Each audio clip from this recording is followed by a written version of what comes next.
चतुर्थ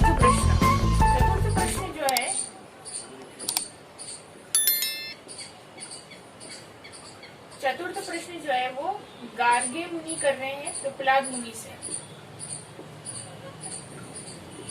जीवात्मा परमात्मा के संबंध में।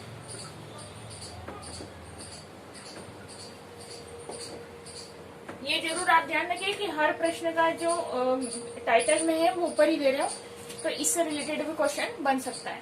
तो जीवात्मा परमात्मा के संबंध में गार्गी मुनि प्रश्न करते हैं। पहला प्रश्न वो करते हैं कि निद्रा के समय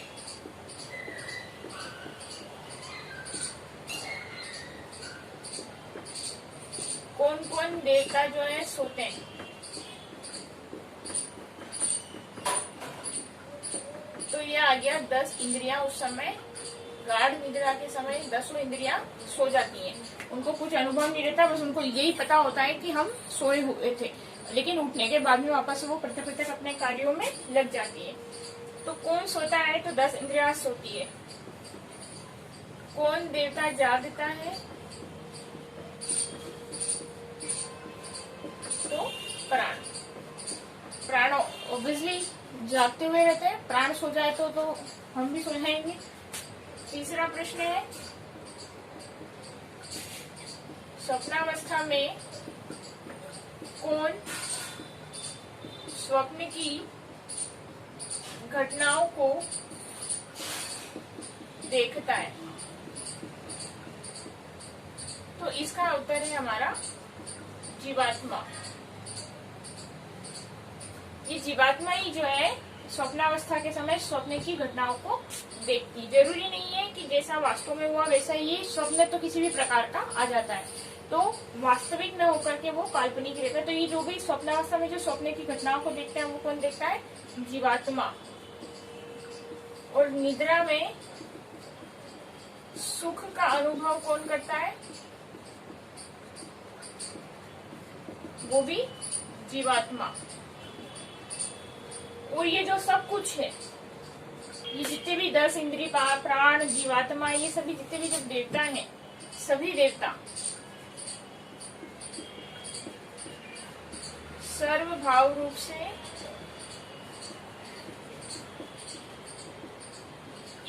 किसके आश्रित हैं?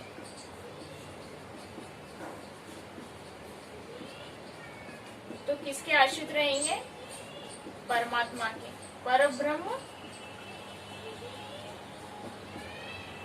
परब्रह्म परमात्मा पर ये सारे देवता जो है आश्रित हैं। तो ये आप जरूर से देख लें। सबसे पहले देखेंगे हम पंचम प्रश्न। पंचम प्रश्न जो है वो शिवी पुत्र सत्यकाम ने किया है, और ये जो है ओंकार की उपासना के संबंध में है।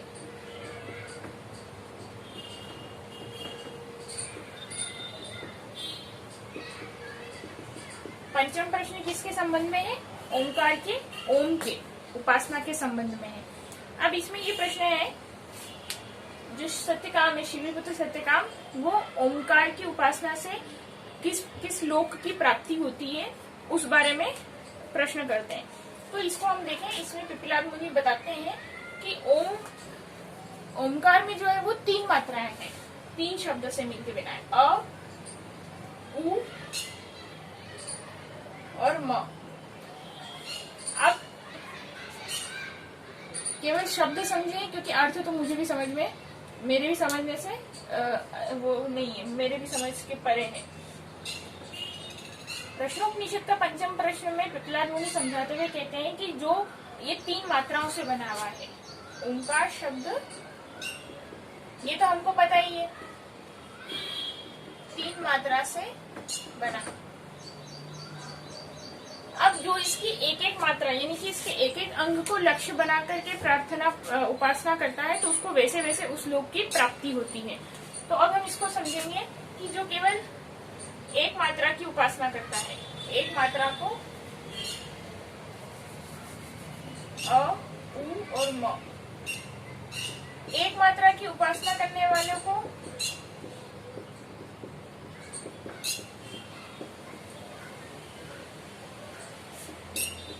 यजुर्वेद की ऋचाएं मनुष्य लोक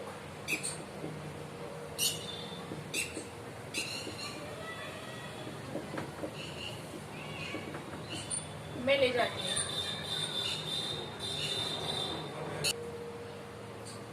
दो मात्राओं की उपासना करने वालों को,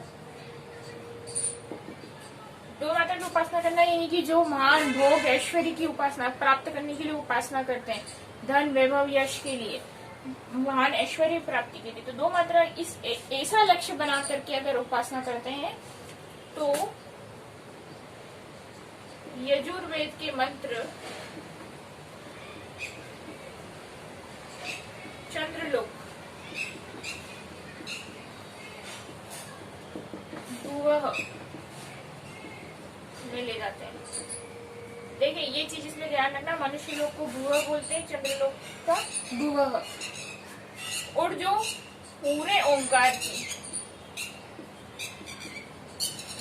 ओंकार शब्द की परमेश्वर को प्राप्त करने के लिए पूरे ओंकार शब्द की प्रार्थना करता है, उपासना करता है, उसको सामवेद के जो मंत्र हैं वो ब्रह्म लोक में लेकर जाते हैं।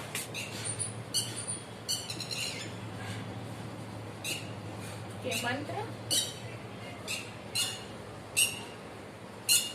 ब्रह्मलोक स्व में ले जाते हैं। तो एक मात्रा की उपासना में ऋग्वेद की ऋचाएं मनुष्य लोक में, दो मात्राओं को लक्ष्य बनाकर मान भोग ऐश्वर्य आदि को प्राप्त करने के लिए उनको लक्ष्य बनाकर प्रार्थना करते हैं, तो उनको यजुर्वेद के मंत्र चंद्रलोक भुवः में ले जाते हैं। और जो पूरे ओंकार शब्द की से परमेश्वर की प्रार्थना करता है, पूरे ओंकार शब्द से परमेश्वर की प्रार्थना करता है, उसको सामवेद के मंत्र जो है वो ब्रह्मलोक स्व में ले जाते हैं। ये हुआ हमारा पंचम प्रश्न पूरा। अब हम करेंगे आखिरी और छठा प्रश्न।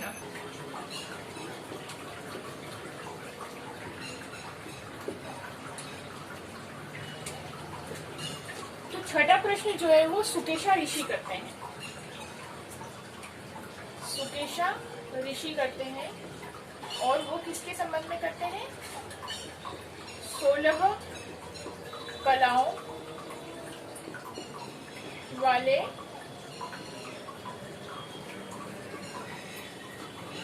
पुरुष के विषय में।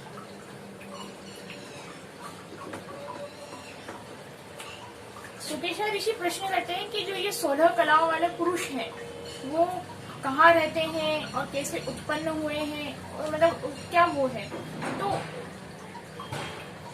प्रहलाद मुनि जवाब देते हैं कि जो 16 कलाओं वाले जो पुरुष है वो कौन है? वो स्वयं परमात्मा है, परमेश्वर है। और वो कहाँ रहते हैं? वो हमारे ही अंदर रहते, तो भीतर ही रहते हैं। अब वो कैसे उत्पन्न हुए? 16 कलाएं से जो शरीर किस तरह से वो उत्पन्न हुए, तो उसमें देखते हैं कि सबसे पहले तो क्या हुआ?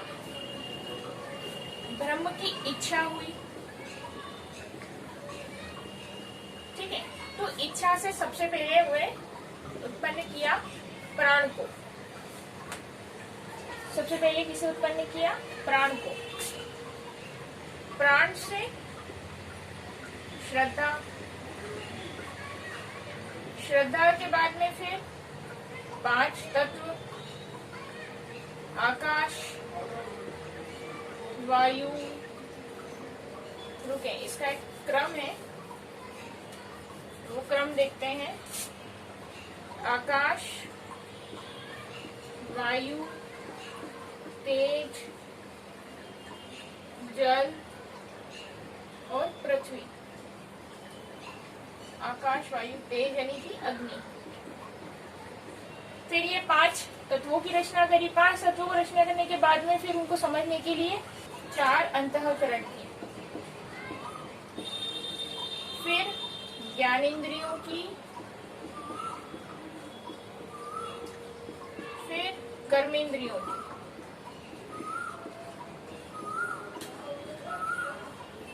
तो इन इंद्रिय समुदाय की रचना करने के बाद में उत्पत्ति करी फिर किसकी? अन्न की, अन्न से वीर्य, उसे बल, फिर तप, फिर कर्म, फिर कर्मों के अनुसार उनके फलों के अनुसार लोक, और लोगों के अनुसार उनका फिर लोगों का नामकरण किया। देखें, प्राण 1 2 3 4 5 6 7 8 9 10 11 12 13 14 15 16 17, ये जो इंद्रिया है, कर्मेंद्रिया, इनको इंद्रिय समुदाय, इसको एक साथ पढ़ेंगे। ठीक है, तो ये हो गए ये 16 कला। इन 16 कलाओं से युक्त फिर जो पुरुष है वो जीवात्मा के साथ में फिर मनुष्य के शरीर में प्रवेश कर गए। तो ये जो 16 कला वाले जो पुरुष है वो कौन है? वो स्वयं परब्रह्म परमेश्वर है, और उनका निवास स्थान क्या है? वो हमारे मनुष्य के शरीर के भीतर निवास करते हैं। तो ये हमने पढ़ा, ये इसका क्रम थोड़ा इसी तरह से रहेगा। ये हमने पढ़े प्रश्नोपनिषद के सारे प्रश्नों के बारे में काफी विस्तार से पढ़ा है, इसको अच्छे से देखें। मेन प्रश्न यही ध्यान रखें, ओंकार की हर प्रश्न किस ऋषि ने करा है और उस प्रश्न का जो है मुख्य विषय क्या है। जैसे इस प्रश्न का था 16 कलाओं वाले पुरुष के बारे में, ओंकार की साधना में। प्रथम प्रश्न था प्राण और रई के संबंध में, एक था जीवात्मा परमात्मा के संबंध में, एक था प्राणी की उत्पत्ति के संबंध में। इसके पहले वाला प्रश्न था ओंकार की साधना के उपासना के संबंध में, कैसे कैसे किस लोक की प्राप्ति होती है। तो हर प्रश्न किस ऋषि ने कराया और उसका मुख्य विषय क्या है। उसके बाद में ये तो बिल्कुल याद होना ही चाहिए। उसके बाद में हम उसके अंदर की बात देखेंगे। तो मेन जो हमारे प्रश्न में आया है, सिलेबस का जो हिस्सा है, वैसे तो इसमें से कुछ भी आ जाता है ना, और आया भी है, लेकिन सिलेबस का जो मेन हिस्सा है पंच प्राण भी, प्राण और रई, पंच प्राण, और एक और चीज क्या है,